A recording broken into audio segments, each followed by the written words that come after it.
So ayun, gusto ko lang i-share sa inyo yung nandoon sa Cotabato City na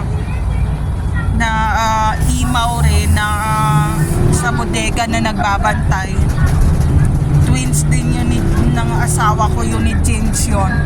So yun, kaya sabi ko, B, may kamukha ka na kapitbahay namin na may-ari ng bodega na pareho mo na mukha na sa Chinese school nag-aaral. And sinabi niya sa akin na hindi pa raw siya nakapunta doon, and totoong hindi pa siya nakapunta doon. Meron din siyang twins na nasa Cavite, na nasa Tansan, Cavite, and yun ang dahilan kaya si mama ay na-torture sa hospital, kasi yung ibang mga sindikato ginagamit nila na parang i-scam yung mga tao dahil meron silang ability nga na invisible. Sa tingin ko yung asawa ko yung nadala sa Baguio kasi nung nandoon ako, pumunta ako ng Baguio kasi yung bago mag 2012, alam niya na na gusto namin nung pusa talaga, and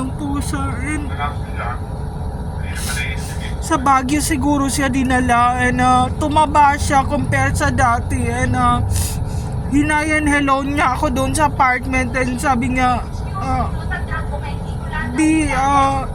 may pusa ako na napulot nga, sabi niya, and dinala siguro siya sa mental hospital sa Baguio, and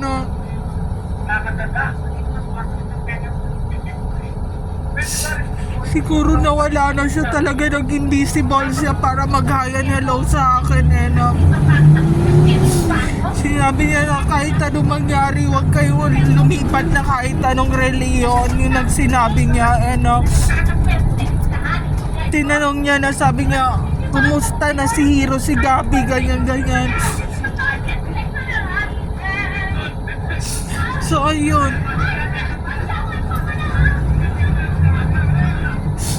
siguro buhay pa yung mga twins brother niya, pero yung asawa ko talagang napuruan dahil siya lang ang nakatapos ng elementary, high school, and college. Siya siguro ginulpi talaga, and dinala sila sa Baguio para paramihin kasi alam nila mga twins yun and twins sila ng surrogate ng military base ng Pampanga, and inadapt sila ng general ng Pampanga. So ayun lang, gusto ko lang i-share, friends. There's no a safe place to all targeted individual out there. Take care always, everyone.